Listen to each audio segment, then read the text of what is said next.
Alors, quelle ambiance déjà. alors, Doc Taylor Megabo. Toujours. À son paroxysme. À son paroxysme. Alors, te voilà revenu dans le Nord pour une nouvelle soirée de folie. Bien que tu vives loin de nos terres, as-tu gardé un attachement particulier à notre belle région? Écoute, oui, je vois le stade Bollard, n'est pas loin. Le stade, pas le stade du Montpréjoris, mais le grand stade Pierre-Mauroy, qui est là. C'est plein de beaux stades avec plein de belles équipes de foot, ça fait toujours plaisir. Et puis ici, je suis toujours bien reçu. J'ai l'impression d'être une sorte de petit Michael Jackson, le Michael Jackson du pauvre. J'adore. Tu voyages aux quatre coins de la France et même hors de nos frontières. Où se trouve le public le plus chaud pour toi? C'est pas parce qu'on est ici, par exemple, dans le Pas-de-Calais, je crois que c'est 6-2, 59, donc Nord, Pas-de-Calais et la Vendée, ça se vaut. Alors bizarrement, c'est des régions où on boit beaucoup de bière, je sais pas pourquoi. Mais c'est pas mal. La Vendée et le Nord, Pas-de-Calais, honnêtement, à égalité. Avec la Vendée? Ouais, c'est incroyable, ça commence à chauffer pas mal là-bas. Vendée, maintenant, ça monte un peu en Bretagne, ça commence à être pas mal. Bretagne, elle est chaude. Il y a toujours une histoire d'alcool quand même. Normal. Et chacune de tes représentations dure un peu moins de 30 minutes. Comment fais-tu pour proposer autant de diversité en si peu de temps? Je me suis attaché à part Soirée Disco, Miss Camping, Tes Zinzins, il est vraiment phénoménal. Les 4 chansons que j'ai écrites, je me suis dit qu'il fallait rajouter des choses, mais il fallait les rajouter très rapidement. Donc j'ai fait une sorte de karaoké et on ne chante bizarrement, on s'en fout des couplets, on ne chante que les refrains. On les amène bien et on fait ça entre une période de 1991 à 2004. Ça tire un peu sur les années 2000, mais ça reste très nostalgique et je ne mets que des choses simples à chanter en fait. Voilà, c'est ce que je préfère. Ça m'amuse beaucoup, ça amuse les gens. Parce que dans ce genre de fête, on est là vraiment pour faire la fête, pour se clasher un petit peu. Quoi. Il n'y a pas, il n'y a pas de message politique des artistes comme nous. Quoi, tu vois, on fait ça pour faire les cons avec les gens. Tu sais, un petit peu, j'allais dire Patrick Sébastien. Oui. Ah, c'est un petit peu le boss, quoi, tu vois, au niveau de la fête. Donc, c'est un peu le même genre. Ouais, tu captes l'énergie justement. En plus dance, plus techno, mais c'est ça. Oui. C'est génial. Philippe, c'est bon, je vais porter la clé. C'est merveilleux. C'est merveilleux. Merci beaucoup. Quand tu sais pas, tu me demandes à vous. On est en interview. On est en direct. Hein. Outre une allusion à Le Dormeur en introduction, Oui. tu places 4 titres de ta composition avec Soirée Disco, Miss Camping, Oui, exact. Tes Zinzins, et il est vraiment phénoménal. Alors celle-là, c'est peut-être la moins belle. Tes Zinzins, vous voyez que c'était DJ Exam. C'est vrai que c'est DJ Exam, Xavier Le Canter qui l'a écrite, mais je m'étais mis avec le featuring B.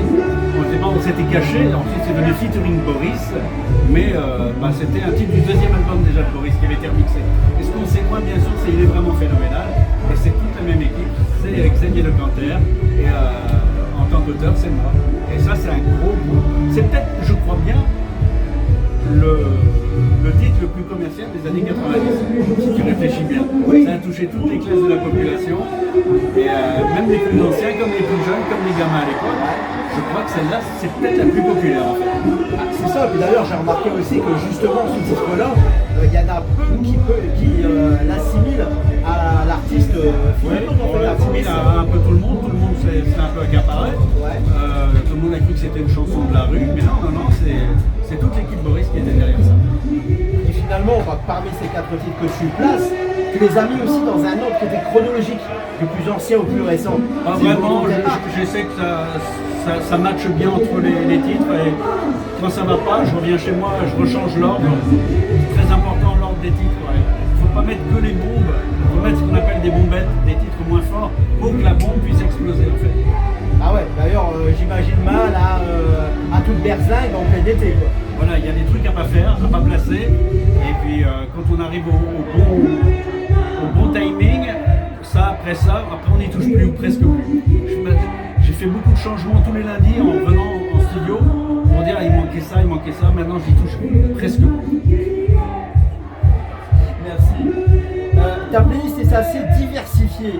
On trouve notamment Frix, le Timmy Trumpet, I Like to Move It, The Real to Rare ou encore Pump It Up de Denzel.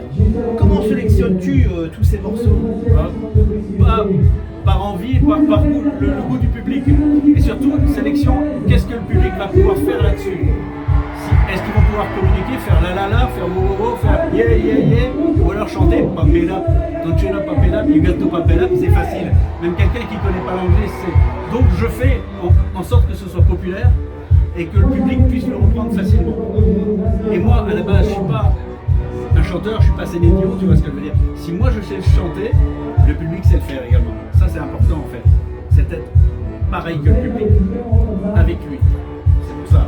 Alors Frix, c'est autre chose. L'Ultimate Trompette, c'est un décalage parce que ça fait pas partie des années 90, pas partie des années 2000. C'est 2011. C'est 2011, mais ça rentre dans le délire. Et quand tu as un public de 50 ans, 40 ans, 30 ans, là tu te rends compte que tu as les 15-20 ans qui dansent là-dessus. Et que c'est leur époque. Donc ça ne me dérange pas de le placer du moment qu'il n'y a pas de. Ça ne choque pas.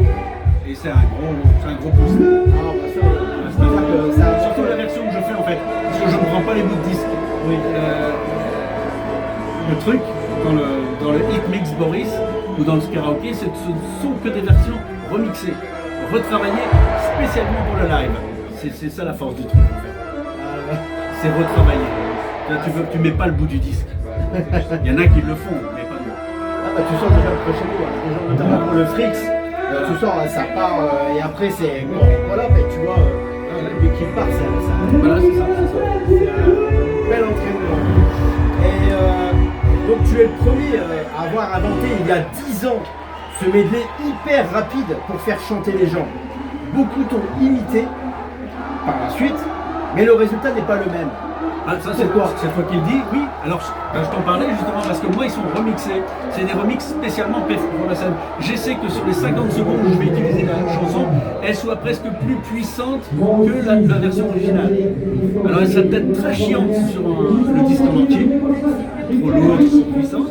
Mais sur les 50 secondes que je vais donner au public, je veux qu'elle soit beaucoup plus puissante, comme si presque l'artiste disait « Wow, j'aimerais bien cette version ».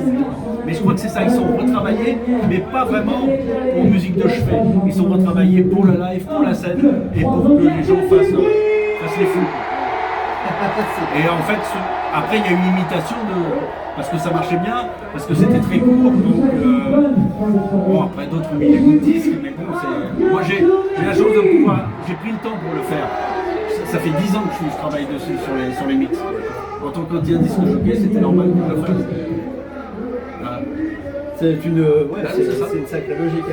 Et aussi j'ai remarqué, enfin je suis pas sûr d'avoir remarqué, mais tu es un des rares artistes à offrir des t-shirts. Oh, ça me coûte une fortune.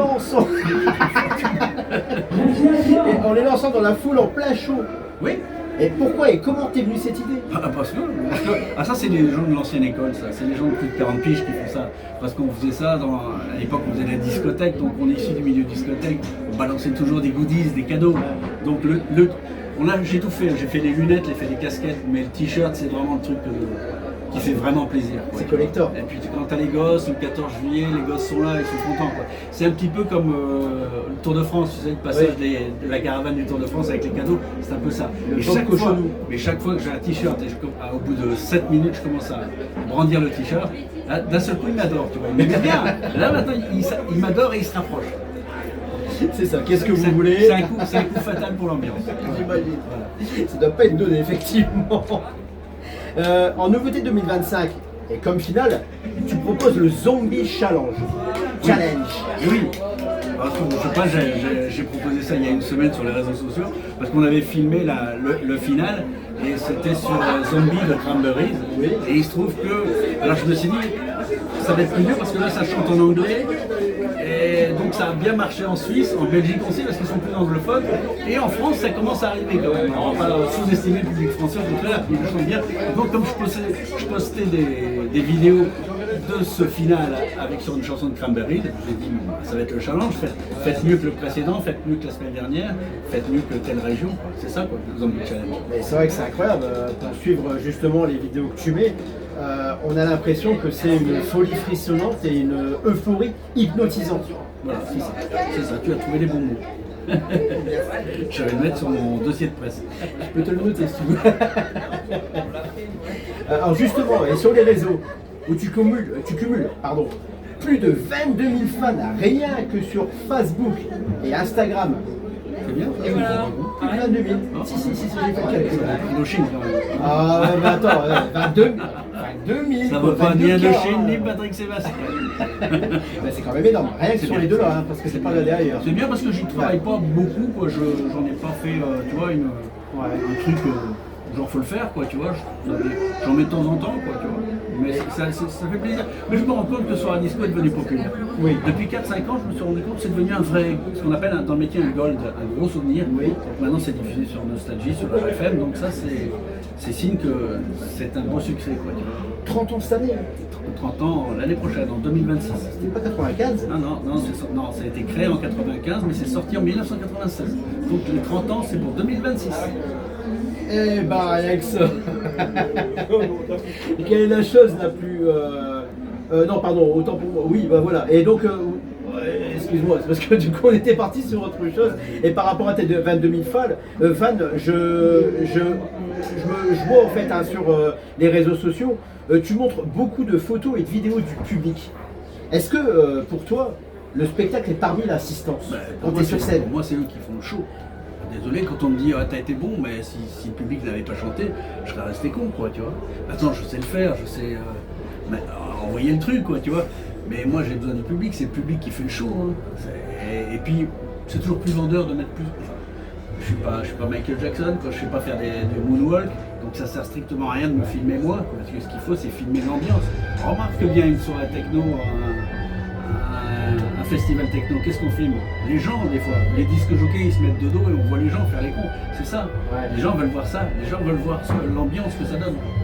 Voilà. Ah, ça doit être vachement enrichissant pour un artiste. D'ailleurs, c'est par là où tu avais fait 11 000 fans et que c'était super impressionnant. Pour Marquerez, je crois que l'an passé, devant la mer, on était 30 000. Hein. 30 000 30 000. Ah ouais.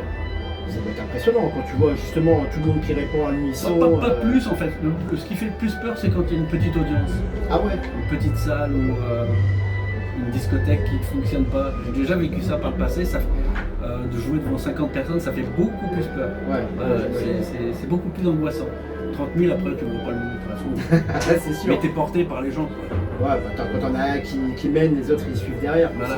C'est tout à fait logique. Et donc. Il y a encore des questions? Oui, juste les 3 dernières. La chose que tu aies vue la plus drôle dans le public parmi toutes tes représentations? Bah, c'est toi. Elle était belle, elle est pas. Bien placée celle-là. On coupe pas. La chose la plus drôle. Non, rien qui m'ait fait marrer quoi. Si, une dame qui voulait faire chanter son chien l'autre jour sans Yorkshire. Le truc, je dis c'est pas possible. C'est 2 points quand même. C'était plus drôle que toi ça. Mais toi c'était pas mal. Toi à la mer avec un coup de soleil, une fois c'était pas mal aussi. Ah ouais, rouge phare, ouais. Je me rappelle. À 11 côtes. Non, Week-end à. Zuidcote, voilà, autant pour moi. Et alors, des spectateurs de tout âge viennent te voir, des jeunes de l'époque, désormais parents, viennent même te faire découvrir à leurs propres enfants. As-tu des souvenirs des années 90 avec les fans de Boris de la première heure? Oui, j'en ai, mais des fois quand je vois les jeunes qui ont 20 ans, c'est les mêmes qu'en 96, enfin c'est pas les mêmes puisque c'est les enfants des parents, tu vois, et ça fait drôle de pouvoir réunir les deux. Ça j'aime bien, ouais. Parce que finalement, tu es content quand tu as un public qui est plus jeune, c'est bien, ça bouge bien, hein. Ça bouge bien dans les shows. Quoi. Quand tu as un public de plus de 50 ans, tu sais très bien qu'ils regardent comme ça religieusement parfois. Non, le bon public pour nous c'est 30 piges. 30 piges c'est bien. Ouais. Ah, c'est ce qui bouge le plus. Hein. Ouais, les 30 piges, ouais, c'est bien, ça bouge bien. C'est la moitié de ton âge. Voilà, c'est ça. Dernière question. Il a voulu balancer une poche. C'était gratuit, tu sais. Le mec, il s'est dit je tente, hein, c'est la fin. Et dernière question. Tu enchaînes les dates avec parfois 2 représentations le même soir. Tu gères toi-même tes tournées. À côté de cela, tu enregistres des voix off pour des slogans publicitaires. Ouais. Cela représente un travail colossal. Colossal. Mais aura-t-on la chance de découvrir par la suite un nouveau titre qui nous fera encore danser?